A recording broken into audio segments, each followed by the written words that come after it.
करने में भी एक प्रकार का दोष होता है। पशुत्व श्रेणी का व्यक्ति पाप करने में नहीं हिचकता। उसका अंतरात्मा मर जाता है, वह उसे धिक्कारती नहीं है। पाप के रहस्य से संबंधित एक कहानी है। इसे हम यहाँ पाप के मनोवैज्ञानिकों की जानकारी की दृष्टि से उद्धृत करते हैं। एक ब्राह्मण देवता दरिद्रता के कारण अत्यंत दुखी होकर एक राजा के यहाँ भिक्षा मांगने के हेतु गए। उस नगर का राजा बड़ा चतुर था तथा वह सच्चे वैरागी और योग्य ब्राह्मणों को ही दान दिया करता था। सुपात्र कुपात्र की परीक्षा के लिए उसने महल के 4 दरवाजे बना रखे थे। इन्हें पार करने वाला साधु सुपात्र समझा जाता था तथा उसे पर्याप्त दान मिलता था। ब्राह्मण ने महल के प्रथम द्वार में प्रवेश किया ही था कि एक वेश्या निकलकर सामने आई। उसने राजमहल में प्रवेश करने का कारण ब्राह्मण से पूछा। देवता जी ने उत्तर दिया, धन्याचना के लिए राजा जी के पास जाना चाहते हैं। वेश्या ने कहा कि इस दरवाजे से आप तब अंदर जा सकते हैं जब पहले मुझसे प्यार कर लें, अन्यथा दूसरे दरवाजे से जाइए। ब्राह्मण को वेश्या की शर्त स्वीकार न हुई।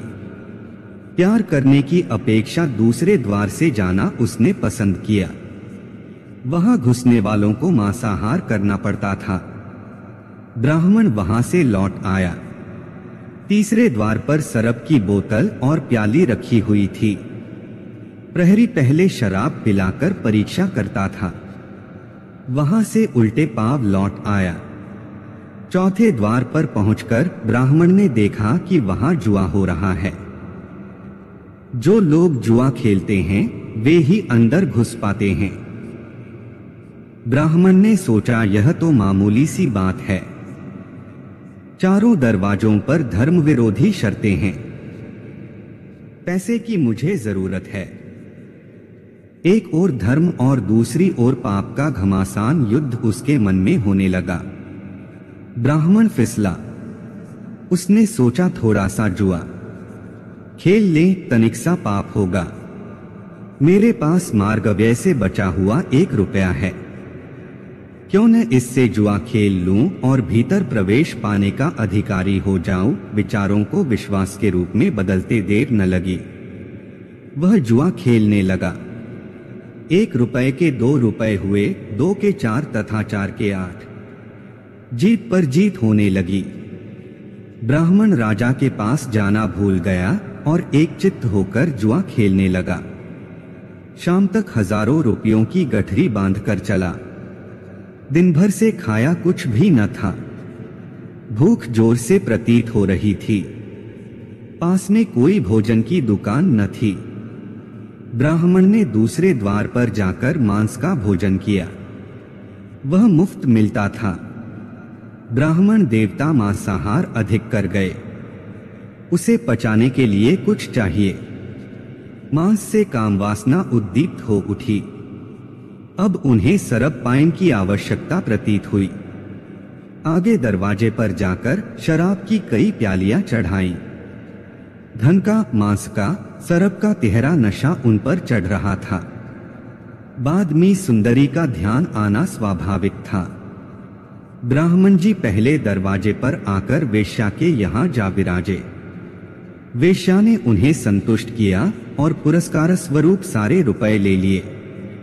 वेश्या ने दूसरे दिन उन्हें घर से निकाल दिया। राजा को सारी सूचना पहुंच चुकी थी। ब्राह्मण ने पुनः वही करना चाहा, किंतु उन्हें मारपीट कर निकाल दिया गया। उपर्युक्त कथा से पशुता के प्रवेश होने तथा उससे पतन होने का मर्म प्रकट करता है। जो व्यक्ति पशुत्व की श्रेणी में हैं, उनकी कुप्रवृत्तियों पर भी इससे प्रकाश पड़ता है। पशुत्व के प्रतीक हैं हमारी दूषित भावनाएं। इन्हें हम इस प्रकार रख सकते हैं। 1. शारीरिक वासनाएं, जैसे स्वादिष्ट भोजन की लालसा में तामसी विकृत गरिष्ठ भोजन करना। अन्य उत्तेजक पदार्थों की ओर प्रवृत्ति। उत्तेजक वासनाओं को उद्दीप्त करने वाले भोजनों द्वारा होता है। 2. व्यसन और व्यभिचार, मिथ्या भाषण, धोखा देना, फ्री का माल का प्रयोग, कार्य न करने, अलस्यमय जीवन परिचय करने की ओर रुझान, सिनेमा, वेश्यावृत्ति, पाणिम, मिथ्याचार, पापाचार इत्यादि।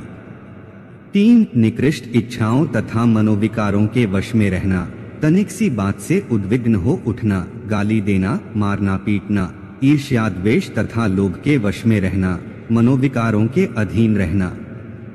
4 पापदृष्टि, प्रत्येक व्यक्ति में असत की कल्पना, दूसरों से मिथ्या भय, निर्बलता, कायरता, छल, नीचतापूर्ण ऊंचे विचार रखना, बेईमानी, धोखेबाजी, नीति का अवलंबन करना।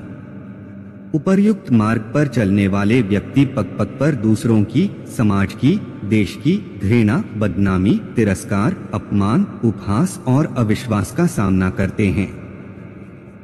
वे सदा कुढ़न, द्वेष, विरोध, निंदा, अशांति की अग्नि में जलते रहते हैं। ऐसी जिंदगी पशुओं जैसी निकृष्ट जिंदगी है। इस नीति को अपनाने से उन्हें आमतौर से दूसरों की नाराजगी, निंदा, भर्त्सना, बुराई तथा विरोध का सामना करना पड़ता है।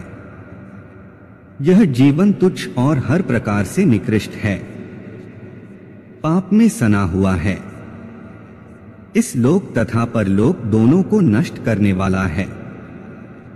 पशु ही ऐसे गंदे मार्ग पर चल सकता है जिसमें परमेश्वर का दिव्य अंश आत्मा विराजमान है।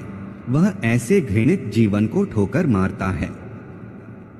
वह अपने अंदर उन देवतुल्य दैवी संपदाओं की अभिवृद्धि करता है जिनसे उसके मनुष्यत्व का विकास होता है। मनुष्यत्व में वे सब उत्कृष्ट तत्व विद्यमान है जिससे मनुष्य की सर्वांगीण उन्नति होती है। मनुष्य बनना देवता बनने का प्रथम सोपान है। श्रीमद् भागवत जी के 6वें स्कंध में महाराज राजा परीक्षित जी ने श्री शुकदेव जी से ऐसा ही प्रश्न किया था। उन्होंने प्रश्न किया कि भगवान आपने 5वें स्कंध में जो नरकों का वर्णन किया उसको सुनकर तो गुरुवर रोंगटे खड़े जाते हैं। प्रभुवर, मैं आपसे ये पूछ रहा हूँ कि यदि कुछ पाप हमसे अनजाने में हो जाते हैं, जैसे चींटी मर गई, हम लोग श्वास लेते हैं तो कितने जीव श्वासों के माध्यम से मर जाते हैं।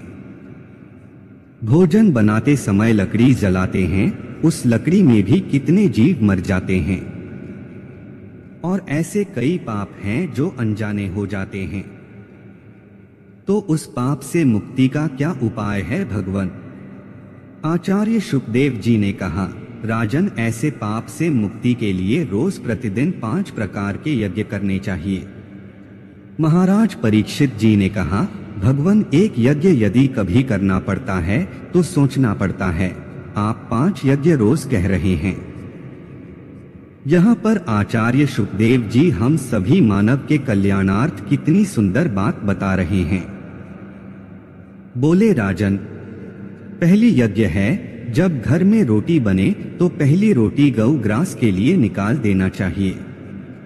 दूसरी यज्ञ है, राजन, चींटी को 10-5 ग्राम आटा रोज वृक्षों की जड़ों के पास डालना चाहिए। तीसरी यज्ञ है, राजन, पक्षियों को अन्न रोज डालना चाहिए। चौथी यज्ञ है, राजन, आटे की गोली बनाकर रोज जलाशय में मछलियों को डालना चाहिए। 5वीं यज्ञ है, राजन, भोजन बनाकर, अग्नि भोजन, रोटी बनाकर उसके टुकड़े करके उसमें घी चीनी मिलाकर अग्नि को भोग लगा। राजन, अतिथि सत्कार खूब करें। कोई भिखारी आवे तो उसे जूठा अन्न कभी भी भिक्षा में न दे। राजन, ऐसा करने से अनजाने में किए हुए पाप से मुक्ति मिल जाती है, हमें उसका दोष नहीं लगता, उन पापों का फल हमें नहीं भोगना पड़ता।